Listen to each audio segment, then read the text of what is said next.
Hello, it's Randi Rhodes. Here's a clip from our show, and go to randyrhodes.com for the whole thing and a podcast. Buy a stinking podcast. Mary had a little man. The fault. We believe that all men are created equal. To the magnificent mosaic that is America. From radio beacon to radio beacon. I have a dream today. Change has come to America. Believe it. Knock, knock. Who's there? It's a figment of your imagination. Randi Rhodes Show. Turn up your mind. I think that her bodyguards should drop all weapons. They should disarm. Right? Take their guns away. She doesn't want guns. Let's see what happens to her. See, that's what we were talking about. We were talking about that and how the media got punked by him and, forced into doing a hotel tour of his everything made in China hotel with wine served by the spoon and $59 salads. And then all of a sudden on Saturday morning, there was this little thing that really didn't get much play, especially from, normal people who don't watch the news on Saturday morning. But there was a little thing about, some bomb that was some homemade device that was placed into a trash can at the Jersey Shore about 9:30 in the morning Saturday. And there was supposed to be a race to benefit Marines and sailors there, but they started late, which is so unlike Marines and sailors. I was very surprised. But the race was delayed, and then the blast went off, and so, nobody was hurt, and then they found an unattended backpack. And that was the end of it until around 8:30 Saturday night. And then in Chelsea, which is exactly where Air America was, this bomb went off on 23rd and between 6th and 7th Avenue. I used to work on 20th between 6th and 7th Avenue. So I know exactly where this is.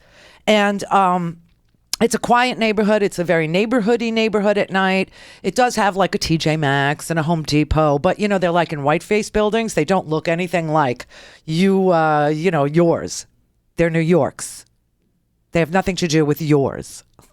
They're beautiful, is what it is. But anyway, so 29 people were injured in that blast. Nobody was hurt, seriously, thank God. Everybody was released from the hospital within 24 hours. But they said that the device was a pressure cooker bomb set off by a cell phone trigger. And then they found a similar device a few blocks away. That was removed before it could be set off. And then, and then in Elizabeth, New Jersey, 5 more pipe bombs were found. Now, what's really fascinating about these 5 more that were found in Elizabeth is they were found by homeless people who I think we should deputize at this point. I do. Because the homeless are going to be in everyone's garbage. They're going to be in everybody's trash. They're going to be in everyone's stuff, looking for stuff that you don't think is good stuff, but that they know is good stuff. And so what they did was they found the stuff. They found the backpack, and they took it to their place under the bridge down by the river, and they opened it, and they saw all these pipes and wires, and they called the cops. They were the ones who called the police. And what's really fascinating about this guy that they got the guy. I mean, they found him asleep in the doorway of a bar. Yeah, he sounds completely okay to me, right? They found him in a doorway, and you know who found him? The homeless found him. And the homeless told the bar owner, there's a man, he's sleeping in front of your bar. He looks just like that guy that everybody's looking for. Looks just like that. And so they went and they told the police officer. The police officer went up to the man sleeping. They woke him up. One guy. It was one police officer. They woke him up. And when he woke up, they said, could we see your hands, please? Put your hands, where we can see them. And instead, the guy shot the cop. But the guy the cop was wearing a vest, thank God. And so he wasn't killed. So he shot him back in the shoulder. And then the rest, So, but that's what the media leaves out. The media, they're not telling, and they don't, the way that they identified this guy, this con guy, was that he left fingerprints on one of the unexploded bomb cell phones. was an old flip phone, and there were fingerprints all over it. And, of course, this guy's a naturalized U.S. citizen. He's from Afghanistan. I'm so glad we attacked Afghanistan. That worked out so well for us. Yeah, we went into Afghanistan because of Osama bin Laden, who, by the way, was living in Tora Bora, Afghanistan. But, we only secured 3 sides. Like any farmer does when they're, penning in their sheep. They only, do 3-sided pens, right? So one side's left completely open so the guy can flee to Pakistan. That's what we all do with our livestock. Yeah.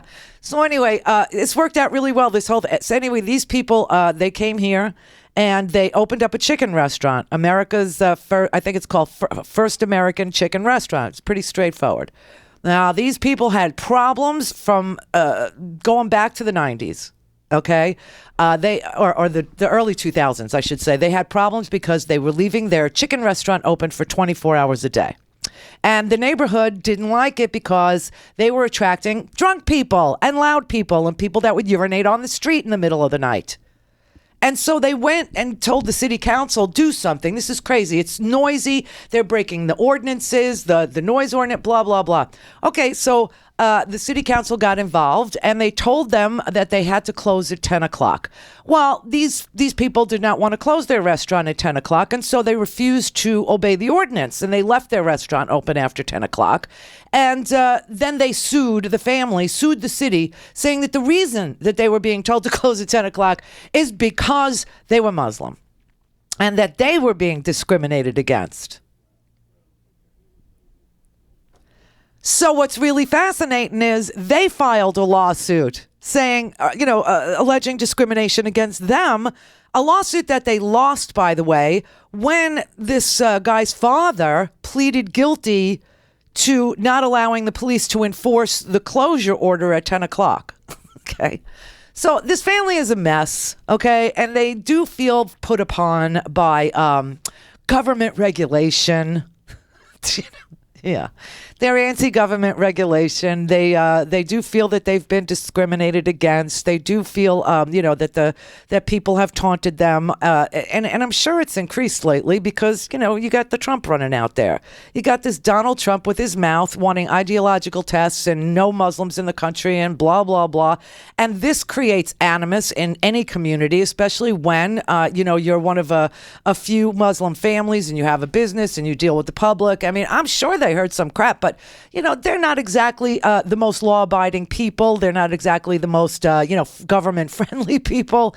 And then, you come after, they file lawsuits. They say they've been discriminated. I mean, I just can't see how this this guy who did this didn't feel, put upon by the government, the attack on his family's business, and people who are probably, likely to say crap to him because he's Muslim. So it's a perfect trifecta of grievances is what it is. And this is what happens. I mean, when I look at the number, I mean, listen, this is what Donald Trump said. I just want to play this because this is just so false. It's kind of crazy, okay? Under the leadership of Obama and Clinton, your tweet reads, Americans have experienced more attacks at home than victories abroad. Time to change the playbook. Okay, change the playbook. How? Well, we're going to have to do something extremely tough over there, okay? Like what? Over there, like knock the hell out of them. And we have to get everybody together, and we have to lead for a change because we're not knocking them. We're hitting them every once in a while. We're hitting them in certain places. We're being very gentle about it. We're going to have to be very tough. And you have other countries over there that are getting devastated far more than we are. And you have to get them together. It's called leadership. And they have to fight. They have to fight the battle. The battle's over there. And we have to fight the battle. And we can't let any more people come into this country. And when we have bad ones, we have people going over fighting for ISIS and coming back. And we know they're fighting for ISIS. And we take them. Right. No, none of that is true. We have actually had more extremist activity in our country by our own citizens with anti-government, white supremacist, alt-right ideology than we have by jihadist ideology. That's just a freaking fact. We've had everything in this country from beginning with Eric Rudolph in Atlanta and the Oklahoma City bombing with Timothy McVeigh, Ted Kaczynski, all anti-government people. Jared Loughner, who shot Gabby Giffords in the face and killed 6 other people. James Holmes, who shot up the movie theater that was showing the alt-right's favorite movie, Dark Knight Rises. People are saying, why are you posting Dark Knight Rises? I go, because this is their movie. This is what they love. And this was prior to Saturday night. This was prior to them blowing up my old neighborhood in Chelsea, okay? This guy. But there have been, 9 extremist jihadist attacks in the United States of America, including... we've 9 jihadist attacks, 45 people have been killed, including the San Bernardino shooting in December that killed 14, wounded 21 people. And there have been 18 attacks by American right-wing extremists that killed 48 people. And yet the media never reports on this right-wing extremists. These right-wing extremists who do these horrible, murders and things like that. They just don't. As soon as you see a Muslim, it must be because of their religion and not because, they feel put upon or any other group of grievances, personal disappointments, wanting to belong to something, seeking a cause. The media just doesn't report it, but you do have wall-to-wall coverage if somebody is of the Muslim faith and does something evil. That is what this guy did. I'm sure, he was either very busy building bombs or he had some friends that were part of his gang. But to think of them as being reasons to go to war again is so stupid. It's exactly what the people who are trying to inspire people to join their gang. That's why I always tell you, they're like a death cult, this group, ISIS. Okay, they're like a gang. They seek out unaffiliated, they seek out people in this country who, are facing personal disappointments or want to belong to something bigger than themselves. The same way white supremacists do. Same way any cult does. The same way any violent organization does. The same way any radical organization does. It's the same damn thing. So what do you want to do? Go bomb Europe because there's neo-Nazi sympathizers in this country that do murder? Really? Is that what we want to do? Go bomb Germany?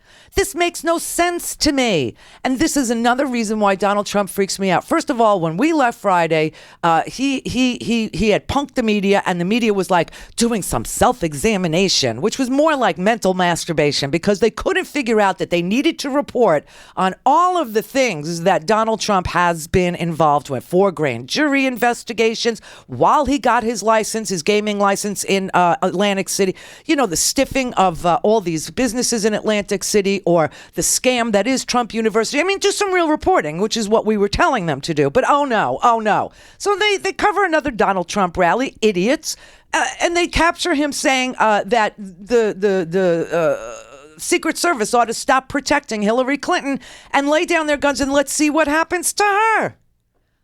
The Secret Service that now protects him has got to try and investigate the guy they're trying to protect now. I mean, do you understand what a civil war goes on inside these intelligence communities? Because of him. And it's crazy because elections take place in third world countries with zero history of democracy, and nobody threatens the life of their rival the way that's happening here in the 21st century. Now, everybody was, can Donald Trump ever stop insulting people? Even Hillary Clinton wondered, will he ever stop? Yeah, he'll stop insulting you to issue a death threat for a brief moment and then go back to insulting you, Hillary. This man is pure evil. Let's see what happens to her. He has the balls to criticize her for calling his followers deplorable when he issues the death threat from his own pie hole? I mean, this is not Game of Thrones. Ivanka is not going to give birth to a shadow demon that can then be sent out to murder Hillary. That is not going to happen, okay? This is crazy. This is just so sick. She goes around with armed guards like you never seen before. Yes, it's called the Secret Service detail, and you have one too. The exact same thing. But this is what we were talking about until, a Muslim guy decided, he had a hobby of building things and blowing them up all over town. And thank God for the homeless. Thank God for them. That's how they found him. Amazing, huh? And they're going to tell you, oh, you know, Donald Trump's right. Really? For a commercial-free, on-demand, whenever, wherever listening experience, visit RandiRhodes.com for your personal premium podcast today.